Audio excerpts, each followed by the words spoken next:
Good morning, folks. Happy Juneteenth and happy Pride Month. I just got done with the dental cleaning and I'm about to go take a hike in nature, not here obviously, and also do some rollerblading for my cardio today. It is early in the morning on a Friday, so please excuse the sleepy eyes. If you're a returning viewer, you may remember many months ago, I created a video where I featured 5 Black queer web series that I thought were totally worth watching. And I said that I would do a follow-up, and it's taken me a while to get there, but here we are. So while I'm on this journey today, I want to invite you to check out 5 other Black queer web series, and this time I've decided that my categories are going to be L, G, B, T, and Q. So there's a lot of noise all of a sudden. It was super quiet here, and now there's, I don't know, a trash compactor. This is taking so much longer than I wanted it to take. So the categories are lesbian, gay, bisexual, transgender, and queer. And I gotta say, finding a bisexual show to add on this list was so difficult, but I have a good one for you. So I hope that you enjoy coming with me this morning as I do my cardio and enjoy nature here on this beautiful sunny summer day. And I also hope that you find a new show to love and support. So I'll catch you on the other side. Let's go.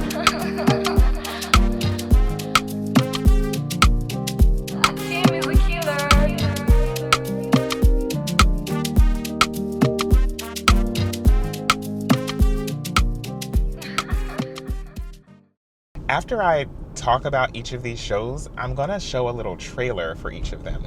And that was probably the most fun for me in terms of creating this video for you all. I decided, and I don't know why I did this, to create trailers for each of the shows. So when you see these trailers, know that I'm sorry, I didn't get permission to do this. And it might not be necessarily the vibe of the show or the vibe that the creators, directors, and actors meant for, but it reflects kind of how I experience the show. So if the trailer's a little quirky or leans more towards humor or comedy or drama, like that's all me and my reflection on it. But I hope out of this list you find a show that you would like to watch, because all of these creators, these writers, directors, actors, the folks working behind the scenes on cinematography and lighting, these are talented, hardworking people who are doing the amazing work of creating worlds for us to experience. So let's get into it.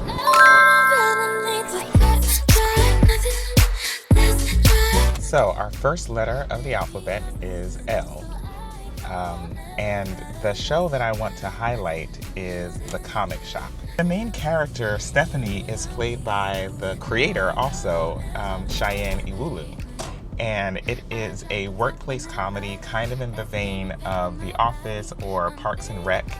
So you have like that particular kind of like camera point of view following people around, and also having the cast do their kind of confessional interviews. Stephanie is a Black queer woman, I think lesbian. I don't see any other indications in the show. And she has had 2 dreams. She has wanted to own her own comic book shop and become a comic book creator. There is just some really great writing, some really great comedic moments. The acting is fun, and it's just a pleasure to watch. Now, this show, from what I understand, was funded by a bunch of fans via Kickstarter. Almost 1,800 people contributed money to creating this show. And while it currently only has half of a season, it is totally worth the investment. Now, while you're watching, you may get like misadventures of awkward Black girl, Issa Rae style, like line delivery, and even some of the writing.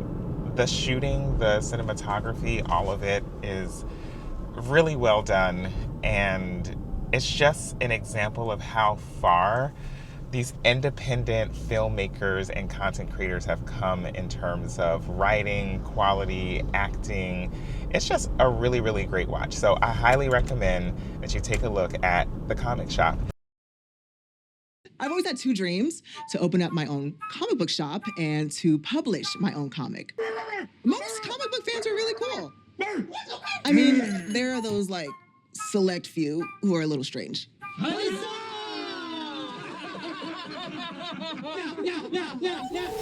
right, I'm out. What's your type? Well, I love Jennifer Lawrence. Okay. Oh, and Anne Hathaway, she's so gorgeous. Okay, if you go. Oh, and Miley Cyrus, she's so hot. I tell you, you people. Did that feel a little racist to anybody else? Yeah, it is. Even I felt those microaggressions. Yeah, thank you. Rosamund Pike, Michelle Williams, The singer? the actress. Okay. I don't think I'm Amber's type.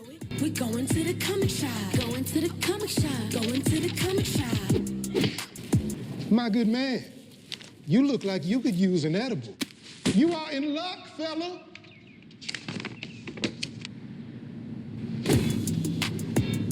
Booyah. I hope that you enjoyed the little trailer for The Comic Shop. It is such a good show, and the creators absolutely deserve our support. So go check it out. For the letter G, our gay series is going to be Love at First Night. The show was created by Terry Torrington, who also plays a side character in the show. But it follows the love story of Spencer and Jaden. Spencer, played by Kyle Price, and Jaden, played by Ramad Carter. This show is so funny to me. I can't say enough positive things about this show. It is 3 full seasons, and it's one of the rare Black queer web series that has a beginning, middle, and end. They were able to tell a full story before they ran out of time and funding, and I really appreciate having a full story. But Spencer and Jaden meet on a night at Spencer's best friend's birthday party, and I don't want to spoil too much, but some hijinks ensue.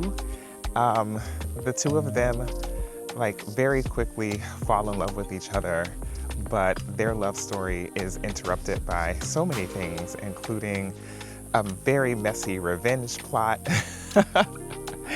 and also them learning that they are individual people who see the world in very different ways. And so they have to navigate the difficulties that we all have to navigate in just being in a relationship. So really well done.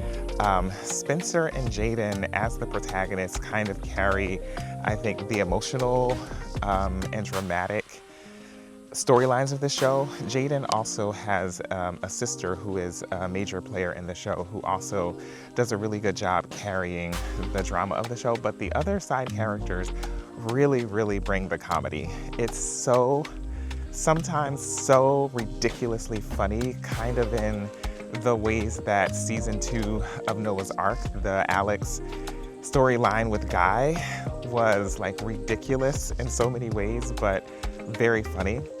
And yeah, like I said, I can't say enough positive things about this show. It's another one that I'm really grateful that it was created, and another indication of just how far this independent video creation, content creation, filmmaking has gone since the early days of YouTube. So be sure to check it out, and here's my little trailer for Love at First Night.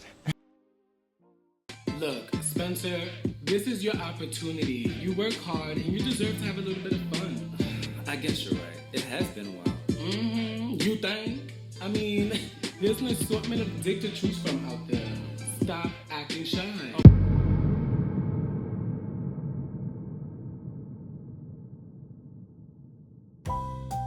Well, wow. Look what the cat dragged out. You won't be mad at me because I broke my dry spell. Bitch! Shut up! Wait a minute. You take my advice. It was such a good moment.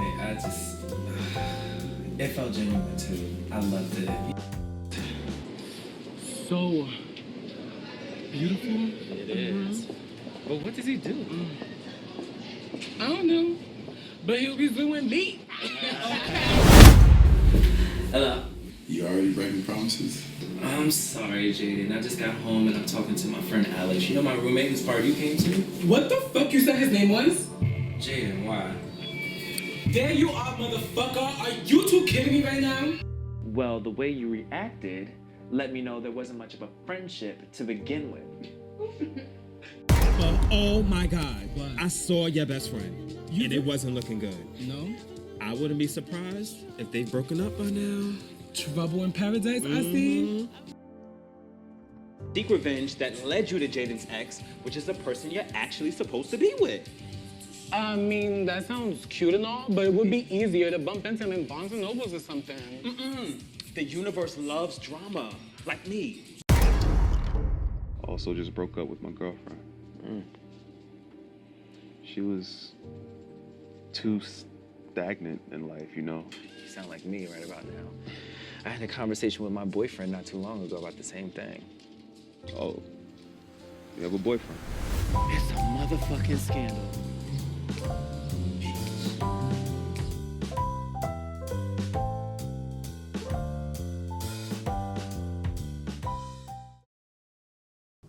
Okay, so what do you think? Are you kind of into it? Because I think you should be. All right, moving on from the G, we're now on the B. And this series, I gotta be honest, I tried to watch this show, I wanna say like maybe 6 years ago. I feel like it was during the pandemic. And I really just didn't get into it. And I'm not really sure why, because I binged it this summer and I thought, this is a fun show. And I think maybe at the time, and I'll tell you, right? I think maybe at the time I was looking for something a bit more comedic, and so this show didn't really fit the bill for that. Although it has plenty comedic beats, and it's kind of billed as a dramedy. But I think that it leans more heavily onto the drama side, especially with the main character. And this is not like messy, annoying drama. It's just like the usual goings about of someone who is a hopeless romantic looking for love. So this show, I should also note, is really important because you can go try to do your own search. It's really, really hard to find a show that features Black bisexual characters and beyond that as the main character. So, what is it? By the web series. And I believe the creator is David J. Cork, who also plays the protagonist, Alex. Alex is a Black bisexual man who we get introduced to in kind of a messy way.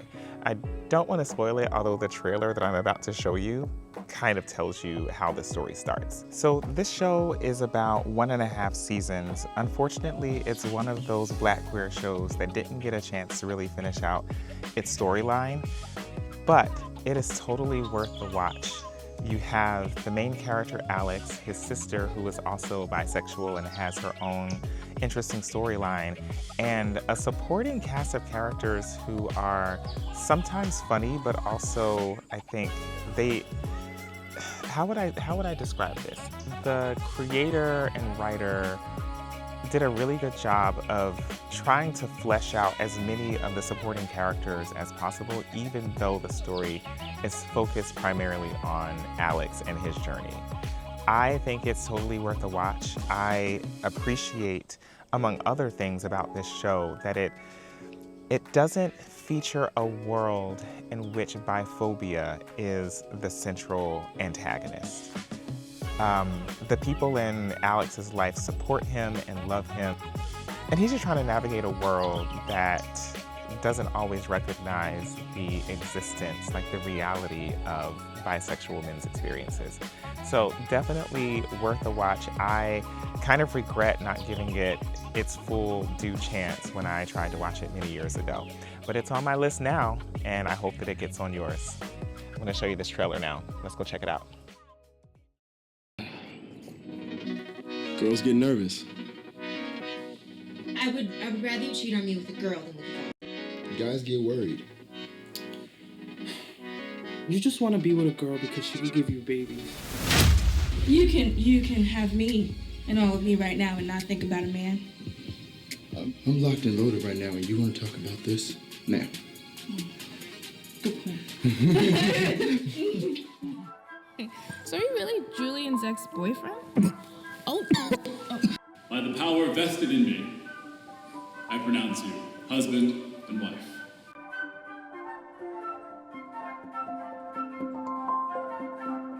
You have that silly look on your face. What look are you talking about? Oh my god. You had sex last night. Bridesmaid. Ew. Oh my god, shut up! You're mixing sausage and fish again. That's really nasty. Your terminology is nasty. I just hope that you and your girlfriend are happy. You know, we should really... No, we shouldn't. We shouldn't have done what we did last night. And I shouldn't have came over. Now you want to talk about us?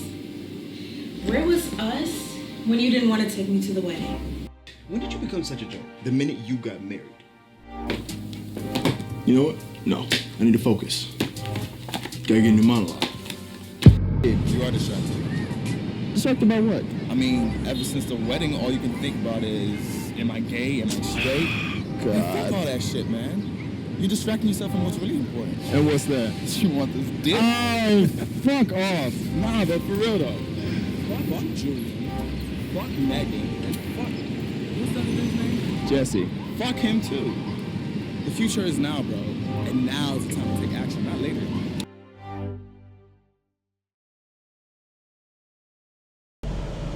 Hey. So I hope that you are looking forward to seeing by the web series. And as I said before, I just really wish I had given it its full deserved attention when I first tried to watch it many years ago. I'm on my way from the nature preserve to another nature preserve where I'm going to be rollerblading and get my real cardio in. This hike was for peace of mind. And as you saw, it's beautiful and quiet and serene, and I just needed to experience that today. But while I'm on my way, I thought I would tell you about the film that I selected for tea. And you'll notice that I didn't say show, because this one isn't a series. It is a short film called Rainbow Girls. So Rainbow Girls is a short film, award-winning short film. It's about 16 minutes long, and it was created and directed by Nana Dufour, who is a Ghanaian filmmaker. And while she herself is not trans, the story focuses on a group of trans women who are, let's say, not big fans of capitalism. It's based on true stories of mostly black women, and I think trans women, who kind of created a system for shoplifting at high-end stores in the San Francisco area. And this short is it's equal parts really important emotional beats and great cinematography and acting and comedy. It's a really great watch, and I highly recommend it. Somehow in 16 minutes it manages to address issues of gentrification, displacement, homelessness, dynamics within the trans community, critiques of capitalism. How do you do all of that in a 16-minute film? I don't know. But somehow it got done, and it got done beautifully. So here's my little trailer for Rainbow Girls. If you don't watch anything else because maybe you don't have the time to kind of digest a whole series right now, I would highly, highly recommend just giving 16 minutes to this amazing show by these amazing actors. I also want to shout out the actors. So the main character is Tati, and she is played by Jai, I think that's how she pronounces it, Jai Stevenson. And there are two other, she's the character that moves the story forward, but there are two other characters that I just think the actresses did such a great job. Sis the doll plays Angel. You'll see her in the trailer. She's the one with the braids. And then we have Celine Jackson playing Gemini. It is, as I said, totally worth your 16 minutes to watch. And if you did see I Love Boosters, shout out to Boots Riley for an amazing, amazing movie that somehow managed to teach people what dialectical materialism was. But yeah, it has that kind of energy to it of a group of girls who have decided that they're just kind of fed up with being given the short end of the stick in society, and especially the short end of the stick when it comes to socioeconomics. I don't really have too much else left to say. I'm smiling because I'm just remembering how much I enjoyed watching the show. And so I hope that you enjoy it too. And here's the trailer, Rainbow Girls. Shut the fuck up! Girl, you don't remember me?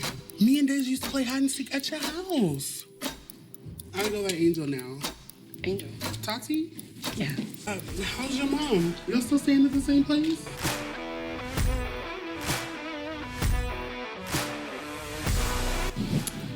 I really want to see you succeed here, Tatiana. Okay. Presentation is important in our line of work, right? Mm-hmm. So just make sure to iron your clothes before you come in. And they walked out of here with $300 worth of stolen property.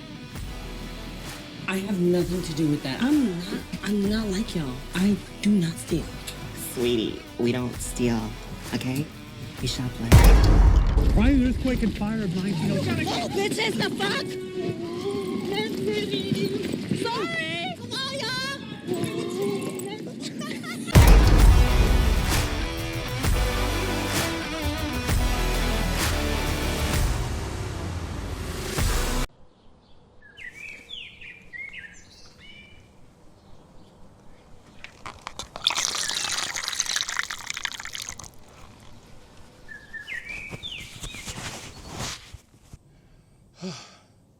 We're at 3 1/4 miles into the rollerblading and we needed a water break.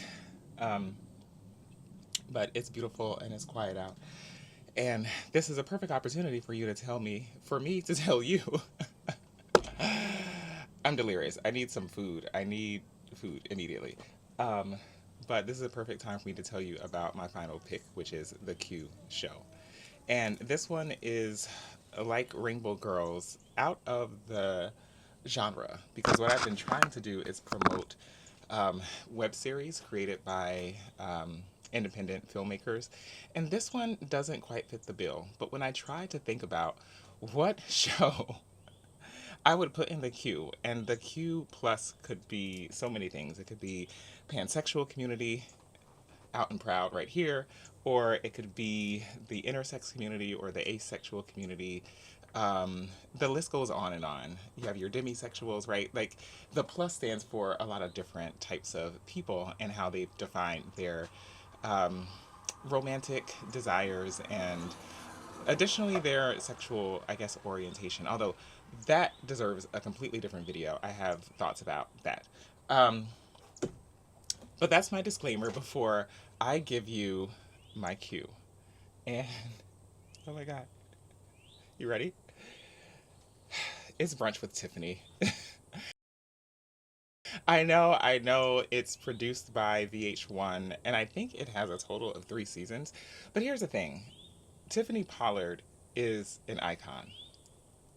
Hands down, no questions asked. And she does identify as part of the queer community, by the way, if you're wondering. But one of the things that really stands out to me in her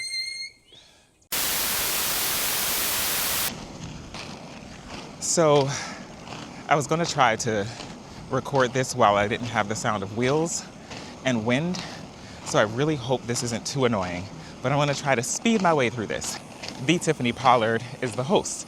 And essentially she's sitting down and having brunch conversations with people from all walks of life.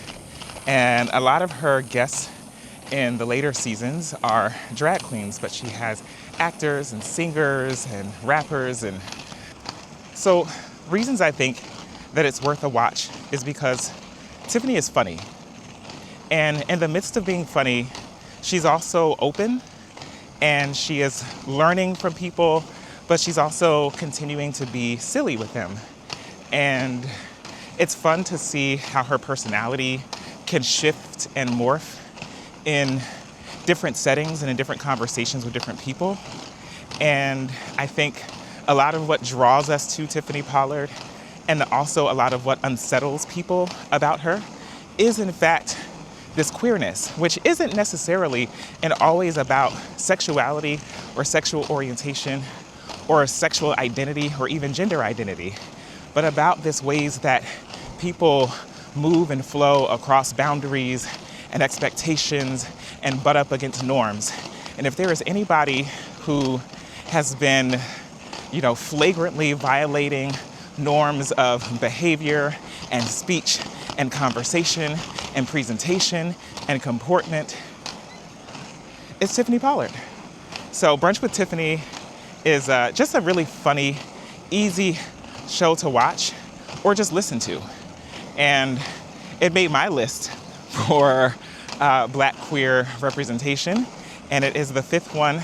And so now I will give you a peek at the show through my little fan-made trailer. Enjoy. I'll see you on the other side, y'all. It's iconic, legendary even. It's me, but it's only a part of me. And breakfast just isn't for champions. It's for HBICs too. For me, it's time to meet new friends and kiki with my old ones. When I think of Muslim, I don't Muslimanity. No, When I think Islam. When I think of the Nation of Islam. No, not the nation, just Islam. Islam? Okay, I could just say that. Good evening. Each morning brings a new day. But I'm jealous of you. For what? Because I lame? A new friend. And what about the ass, the booty? And a new fucking fabulous meal.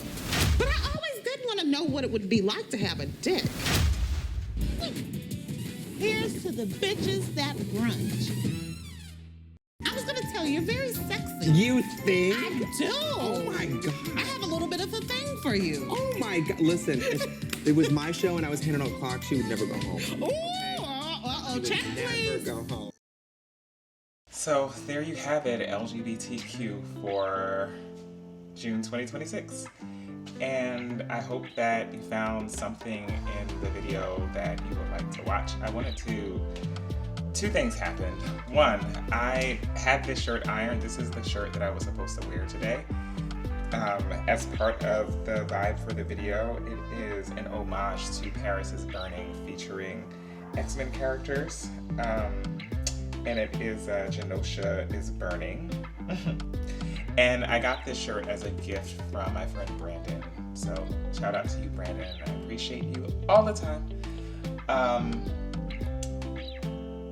And 2, I don't have the shirt. The shirt I was wearing earlier today, I ripped it when I was getting ready to go rollerblade. So it just ended up on the cutting room floor. Let me close out by saying this. Thank you for joining me on my little journey today.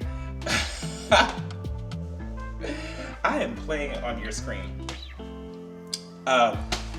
But thank you for joining me on my little journey through my hike and my rollerblading, and also for, listening to me talk about these shows that I think everyone should take a look at.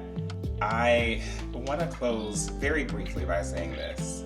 For those of you who don't know, I'm a historian by trade, and one of the things that I like to encourage people to read more about, there's lots of scholarship on this. There were people across the African continent before colonialism, before the transatlantic slave trade, before Christianization, who existed in 3rd, 4th, and 5th gender categories. And these people were crucial parts of their communities.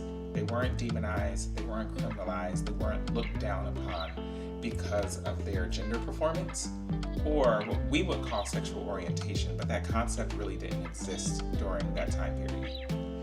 And in these cultures, people who we would, call trans now, or non-binary, or genderqueer, these people were considered to have exceptional spiritual power. If we often think of the world as a binary of masculine and feminine, these people occupied a liminal space in between these categories. And because of that, they were viewed as having like a kind of extra spiritual, like sensory power. And they were pursued as healers and as confidants and someone who was called upon to consult on matters of politics and law and war. Like, people who we now call queer and often criminalized for being so existed out and proud when a time that they didn't have to be out and proud because they were not considered less than other people because of their gender performance. And this is the key. There are lots of folks who are upset that there is a Pride Month. The same people are oftentimes upset that there is a Black History Month.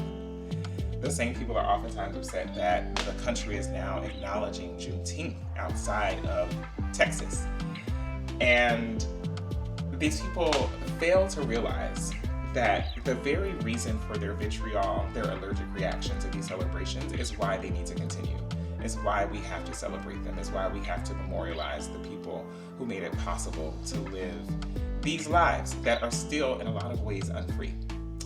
And the connection between Juneteenth and Pride, I'm actually going to be talking about it this upcoming week at the Winter Park Library. I'm giving a talk there as public talk. And this video will be out before I do it. So I'll try to post, details about it. But I wanted to just say, as a kind of preview to that, there existed people that we would now call trans, queer, gay, lesbian, bisexual, the list goes on, who existed in African cultures who continued to practice their forms of freedom despite the Inquisition by the Portuguese and Spanish churches, despite being threatened with violence, despite being put into jails, despite being moved away from their loved ones. They continued to practice who they were. They stood before the Inquisition, and when they were asked about who they were and their behaviors, they had no fear, and they claimed who they were. Those people, we often hear Black folks talk about the ancestors. Those are your ancestors too. Those people who were queer and non-binary by our definitions, right? They're our ancestors too. And if we're going to honor and revere those ancestors, we have to get out of the fear of not embracing our queer brothers, sisters, and theys and thems in our community today. Black people have been among the most affirming. It might not necessarily always show up in polls or statistics, but the history shows that Black people and the cultures that Black people have produced have been pivotal to the survival of queerness and queer people. Is there room to grow? Is there room to learn more? Is there room to be more affirming, more accepting? Absolutely. But when we look at what's happening around this country, the vast majority, the vast majority of people who hold political office in this country, the vast majority of people in this country who create law, the vast majority of the people in this country who sit on the nation's courts, those are white folks. Homophobia is a white supremacist problem, and it's anti-Black as hell. And when Black people invest in it, they're investing in their own destruction. But fundamentally, this is a problem that we have to face collectively as a society, not as a racial subgroup, not as an ethnic category, not as a group that is particularly or especially or extremely homophobic. It's time to stop pathologizing Black people as if we're the ones creating the laws that make life more difficult for people who live differently. The reality is, Black history and queer history are like this. And liberation doesn't happen until we recognize and redefine what freedom actually means for all of us. So, I hope you go watch one of these shows. I'm pointing back here like the TV is here, the shows are here, but I'm just pointing to the past. And really the past of this video of me that I just... Anyway, let me stop playing on your screen. I gotta go. I need to take a shower. I'm tired. I need to eat. It's been a long day. Bye, y'all. Like and subscribe. Oh, and if this is your first time here, this is my channel. It's Professing David. It's a vlog about work and life. I talk about my life being a professor and also my life outside of work. And I just want to invite you to like and subscribe and also share this video to folks who might need to find something, you know, black and cute to watch. Okay, now I'm really gonna go.